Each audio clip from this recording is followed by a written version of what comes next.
여러분 안녕하십니까? CJB 뉴스입니다. 김영환 지사가 자신의 대표 공약인 레이크파크 조성에 드라이브를 걸고 있습니다. 지난주에는 취임 후 1호 결재로 레이크파크 조성 방안에 서명했는데요.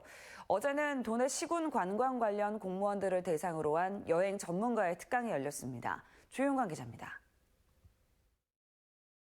충주와 괴산호, 대청호 등 도내 산지에 있는 호수와 저수지, 주변의 백두대간과 문화 역사 유적을 묶어 국내 최대의 힐링 관광지로 만든다는 레이크파크 조성 사업. 단순한 관광을 넘어 충북의 정체성을 찾고 정주 여건을 개선해 사람이 모여드는 고장으로 만든다는 대형 프로젝트입니다. 국내 첫 여행 전문 기자의 특강에는 김영환 지사와 도내 시군의 관광, 산림, 녹지, 혁신 담당 공무원 60여 명이 참석했습니다. 아직은 구상 단계인 레이크파크에 대한 이해도를 높이기 위해서입니다. 때묻지 않은 자연을 그나마 보존할 수 있었거든요, 충북에서. 그게 과거에는 잘못된 것이라고 생각할 수 있었지만 어떻게 보면 그게 우리 앞에 목동을 다가올 수 있다. 앞서 김 지사는 취임 이후 1호 결재로 레이크파크 르네상스 추진 방향에 서명했습니다. 지난주 열린 윤석열 대통령과 시도지사 간담회에서는 댐 주변 지역에 대한 규제 완화를 건의하며 레이크파크 조성에 강한 의지를 드러냈습니다. 충청북도는 오는 9월에는 10억 원을 들여 연구 용역을 추진합니다. 1년 뒤 레이크파크의 청사진을 내놓게 됩니다. 기업이 이 충청북도를 올 때 이렇게 아름다운 충청북도에 와서 기업을 해야 된다는 생각을 하실 수 있지 않겠어요? 또 아이들을 여기 와서 낳을 때 전통과 문화가 숨쉬는 이런 곳에서 아이를 낳고 길러야겠다는 생각을 할 수가 있지 않겠어요? 충청북도가 레이크파크 조성에 본격 시동을 건 가운데 상수원 관리구역 내에서의 규제 완화와 국비 확보, 도민들의 공감은 사업의 성패를 가를 핵심 과제가 될 전망입니다. CJB 조윤광입니다. 김영환 지사가 공약 후퇴 논란을 빚고 있는 아동 육아수당을 내년부터 지급하겠다고 밝혔습니다. 김 지사는 내년부터 지급 예정인 정부 지원금과 지방비를 합해 매달 100만 원씩의 육아수당을 생후 60개월간 지급할 것이라며 다음 주 해당 부서에서 구체적인 내용을 브리핑하겠다고 밝혔습니다. 앞서 김 지사는 공약으로 내건 수당의 지급 대상을 축소하거나 점진적으로 지급하겠다고 밝혀 공약 후퇴 논란을 빚었습니다.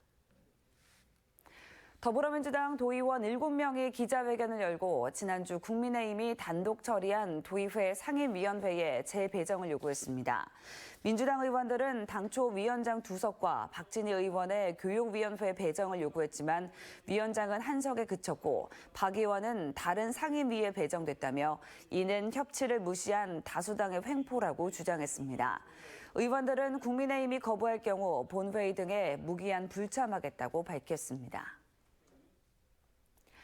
지난 10일 저녁 제천시 중앙고속도로에서 빗길을 달리던 고속버스가 중앙분리대를 들이받고 넘어져 운전자가 숨지고 승객 26명이 다치는 사고가 발생했습니다. 당시 제천에는 강한 비가 쏟아지고 있었는데 최근 국지성 호우가 빈번하게 발생하는 만큼 빗길 운전 시 각별한 주의가 요구됩니다. 박원 기자입니다. 고속도로 갓길에 앞쪽이 심하게 구겨진 버스 한 대가 옆으로 누워 있습니다. 그젯밤 8시 50분쯤 중앙고속도로 하행선 제천시 명암 2교 인근을 달리던 고속버스가 가드레일과 중앙분리대를 들이받고 전도됐습니다. 이 사고로 버스 운전자 47살 남성이 반대편 차선으로 튕겨나가면서 숨지고 승객 26명이 크고 작은 부상을 입었습니다. 당시 제천에는 호우주의보가 내려져 많은 양의 비가 쏟아지고 있었습니다. 번개도 치고 비가 엄청 많이 오는 상황이었어. 저희 현장 도착했을 때는 다들 그 가드레일 밖으로 나가 계신 상태였는데 비도 오고 그래서 다 춥다고 막 계속 그렇게 말씀하시고. 최근 빗길 교통사고가 잇따르고 있습니다. 도로교통공단에 따르면 최근 5년간 빗길 교통사고는 6만 9천여 건에 이르렀는데 치사율은 사고 100건당 2.1명으로 날씨가 맑을 때보다 무려 40%나 높았습니다. 빗길에서는 속도를 높이지 않는 것이 가장 중요합니다. 속도를 내면 바퀴가 물 위에 떠서 미끄러지는 수막 현상이 나타나 핸들 조작은 물론 브레이크와 가속 페달 제어가 어려워지기 때문입니다. 또 제동거리가 길어질 수 있어 안전거리를 평소보다 2배 이상 확보해야 합니다. 순간적으로 고속으로 주행했을 때는 제동을 했을 때 내가 원하는 제동이 목표치가 100이라면 100이라는 제동력이 이루어지지 않을 수도 있다는 것들을 받아들이고 속도를 낮추는 것이 가장 중요한 거죠. 타이어 마모 정도와 공기압 수준도 제동 능력에 영향을 줄 수 있어 운전자는 평소 타이어 상태를 주기적으로 확인할 필요가 있습니다. CJB 박원입니다. 인건비 부담에 물가는 치솟고 공공요금까지 오르다 보니 자영업자들의 고통이 말로 다 할 수 없을 지경이라고 합니다. 그 돌파구로 24시간 무의점포가 하나둘 생겨나고 있는데요. 이제는 이런 가게들이 나설지가 않게 됐습니다. 장원석 기자입니다. 24시간 무인으로 운영되는 반조리 간편식 매장입니다. 최근 외식 물가가 천정부지로 오르면서 소비자들의 발길이 잦아지고 있습니다. 3,000원대 도시락과 2, 3인용 반조리 식품 등 저렴한 간편식이 가장 큰 매출을 차지합니다. 또 대형 조리 업체로부터 납품받는 방식이어서 급등하는 재료비 걱정에서도 자유롭습니다. 24시간 문이 열려있기 때문에 간편하게 직접 조리하실 수 있어서 금액적인 부분이나 시간적인 부분을 많이 절약하실 수 있어서 많이들 찾아주세요. 최저임금 인상으로 인건비 부담이 커진 자영업자들은 재료비 급등에다 공공요금까지 올라 영업 환경이 갈수록 악화되고 있습니다. 점포 무인화는 점주들이 찾은 돌파구 가운데 하나입니다. 넉 달 전 주택가 골목에 나들이 가게가 변신한 스마트 슈퍼입니다.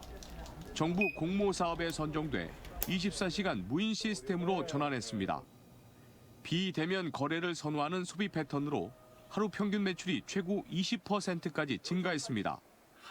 최근 편의점들이 내년 최저임금 5% 인상을 이유로 심야 할증제를 주장하는 것과는 달리 인건비가 들지 않아 영업이익도 개선했습니다. 알바비 같은 게 인건비가 안 들어감으로 인해서 이익이 더 향상될 수가 있고요. 24시간 운영으로 인해서 손님이 가게를 찾는 확률도 더 많아졌다고 그렇게 보고 있습니다. 창업 전문가들은 고물가, 고임금, 고금리 등으로 자영업자들의 영업 고통이 지속될수록 무인 점포나 1인 가게가 크게 늘 것으로 전망했습니다. CJB 장원석입니다. 진천경찰서의 한 경찰관이 퇴근길에 보이스피싱 조직의 수거책을 붙잡았습니다. 뭔가 행동이 수상해 그냥 지나치지 않고 직업 정신을 발휘한 결과입니다. 진기훈 기자입니다. 횡단보도를 건너는 여성. 현금 입출금기에서 30분 넘게 송금을 하고 나옵니다. 여성을 유심히 바라보는 이 남성은 진천경찰서 지능범죄수사팀 최상기 경사로 야간 근무를 마치고 퇴근하던 길이었습니다. 여성이 부른 택시가 오자 최 경사는 자신의 차로 택시를 막아선 뒤 여성을 조사합니다. 예상대로 이 여성은 보이스피싱 조직의 현금 수거책 19살 A씨로 피해자에게 받은 현금 928만 원 중 870여만 원을 송금하고 나온 뒤였습니다. 검거된 여성이 현금을 입금하던 현금 입출금기입니다. 최 경사는 이 안에서 무려 30분 넘게 현금을 나눠서 입금하던 여성의 모습을 수상히 여겼습니다. 보이스피싱 수사가 담당 업무 중 하나인 최 경사는 원피스 차림에 어울리지 않는 큰 가방, 돈을 여러 번 꺼내 입금하는 모습 등에서 보이스피싱 범죄를 직감했다고 말합니다. 송금을 하고 ATM 기기를 나와서 누군가로부터 전화를 받고 메시지를 보내고 콜택시를 타고 이동하는 것을 보고 좀 의심스러워서 확인하다 보니 검거된 19살 A씨는 여행사 아르바이트인 줄 알았다고 경찰에 진술했습니다. 고객들에게 여행 경비를 현금으로 받아 회사로 송금한다는 건데 모든 연락은 텔레그램으로 이루어졌고 무통장 입금을 위해 10여 명의 주민등록번호가 무단 도용되기까지 했습니다. 텔레그램을 통하여 연락하자고 하고 그 고객들부터 돈을 받아서 타인의 주민번호를 알려주고 그 무통장 송금을 하라고 하면 보이스피싱이기에 주의하시기 바랍니다.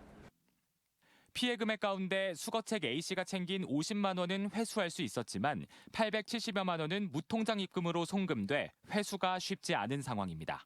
CJB 진기훈입니다.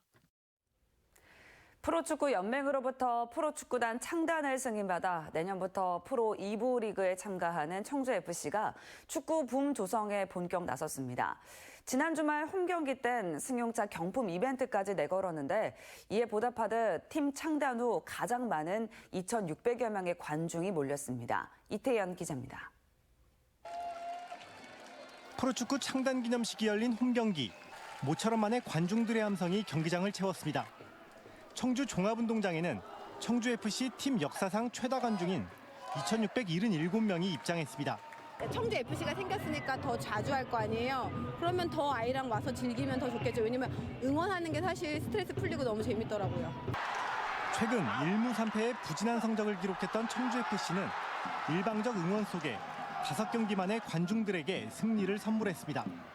전반 38분 페널티 박스 중앙으로 흘러나온 공을 한순욱이 차분하게 밀어넣어 선제골을 기록했고 이후 경기 막판까지 대전 한국철도의 거센 공세를 막아내며 1대0 승리를 거뒀습니다. 팀이 좋지 않은 상황에서 이렇게 좋은 행사를 하고 관중분들이 엄청 많이 찾아오셨는데 그 덕에 힘이 되니까 저희가 올라가서도 더 열심히 할 거니까 많이 응원해 주시면 감사하겠습니다. 내년 시즌을 위해 영입한 브라질 출신의 외국인 선수 얀도 관중들 앞에 첫 선을 보였습니다. 경기가 끝난 뒤 프로 창단 도민 감사 이벤트로 마련한 경품 추첨에선 청주시 영운동의 이재수 씨가 승용차를 선물 받았습니다. 프로축구단 창단을 염원했던 시민 한 사람으로서 창단식에서 승리까지 한 기쁜 마음을 들고 가려고 했는데 거기에 경품까지 받게 되었고 청주FC는 축구붐 조성을 위해 승용차 경품 이벤트를 몇 차례 더 열겠다고 밝혔습니다. 또 청주FC와 인기 예능 프로그램 뭉쳐야 찬다의 어쩌다 벤져스의 이벤트 시합이 오는 20일 청주 종합운동장에서 열릴 예정입니다. CJB 이태현입니다. 사랑과 진실, 사랑이 뭐길래, 목욕탕집 남자들. 청주 출신 김수현 작가가 집필한 인기 드라마는 10손가락으로 셀 수 없을 정도인데요. 청주 김수현 드라마 아트홀이 K드라마의 다양한 자료를 기증받아 속을 채워가고 있다고 합니다. 안정은 기자가 보도합니다. 지난달 종영한 노희경 작가의 드라마 우리들의 블루스. 20부작 연출대본 전집이 작가의 기증으로 청주에 도착했습니다. 드라마 시티와 베스트 극장 등 20년 넘게 방영됐던 단막극 영상 자료들도 비디오 테이프에 고스란히 담겨 전해졌습니다. 김수현 드라마 투홀이 지난 4월부터 KTV 드라마 자료 기증 캠페인을 벌인 결과 약 1,000점에 달하는 자료가 수집됐습니다. 아트홀은 드라마 자료 찾기가 쉽지 않다 보니 배우와 제작사 등에 직접 기증을 요청하기도 했습니다. 그 결과 배우가 개인 소장하던 50년 전 드라마 흑백 사진과 지난해 3월호를 끝으로 지면 발행을 중단한 13년간의 월간 방송작가 간행물도 구할 수 있었습니다. 월간지를 통해 가지고 저희가 향후 드라마사라든지 총체적으로 이제 방송사 관련해 가지고 연구를 할 수 있는 귀중한 자료가 될 것 같습니다. 아트홀은 기증 자료들을 아카이브로 구축한다는 계획입니다. 캠페인은 지속이 될 겁니다. 그래서 더 많은 드라마에 대한 자료들이 저희들 아트홀에 구축이 되고 연구를 할 수 있는 그런 자료로 활용이 될 겁니다. 시대별 이슈와 예술성을 엿볼 수 있는 드라마 자료들은 내년 기증품 특별전을 통해 대중에 공개될 예정입니다. CJB 안정은입니다. 충북보건환경연구원이 어제부터 원숭이 두창 진단 검사를 직접 수행하기 시작했습니다. 연구원 측은 진단검사법 숙련도 평가를 통해 기술 이전을 완료한 상태라며 이로써 도내에 원숭이 두창 의심 환자가 발생했을 때 신속한 진단으로 조기 대응이 가능해졌다고 밝혔습니다. 국내에서는 지난달 22일 독일에서 입국한 내국인 1명이 확진 판정을 받으면서 원숭이 두창 감염병 위기 경보 수준이 관심에서 주의로 격상된 상태입니다. 2027 하계 세계 대학 경기 대회 개최 도시 선정을 위해 방한한 국제대학 스포츠연맹 기술점검 실사단이 대전에 이어 어제는 청주를 찾아 경기 시설을 점검했습니다. 실사는 충북대 CBNU 스포츠센터와 청주체육관, 청주대 서구문화체육관, 김순영 양궁장 등을 대상으로 국제경기에 적합한지를 살펴봤습니다. 내일은 충주에서 호암체육관과 탄금호 국제조정경기장 등을 점검한 후 닷새 동안 진행한 실사에 대한 종합평가가 열릴 예정입니다. 괴산군이 친환경 벼 재배 농가를 대상으로 올해 왕우렁이 11톤을 무상 공급했습니다. 지난 2009년부터 왕우렁이 양식장을 운영하고 있는 괴산군은 올해 256개 농가에 11.1톤의 왕우렁이를 공급했으며 농가의 노동력, 생산비 절감과 친환경 농업 확대에 기여할 것으로 보입니다. 충북 혁신도시 수변공원, 금왕 생활체육공원, 대소 생활체육공원 등 음성군 내 물놀이장 3곳이 3년 만에 다시 문을 엽니다. 음성군은 코로나19 확산 방지를 위해 지난 3년간 운영을 중단했던 물놀이장을 오는 23일부터 개장한다고 밝혔습니다. 다음 달 21일까지 문을 여는 물놀이장은 오전 10시부터 오후 4시 45분까지 운영하며 사전 예약 없이 선착순 무료 입장할 수 있습니다. 이상으로 CJB 뉴스를 마칩니다. 고맙습니다.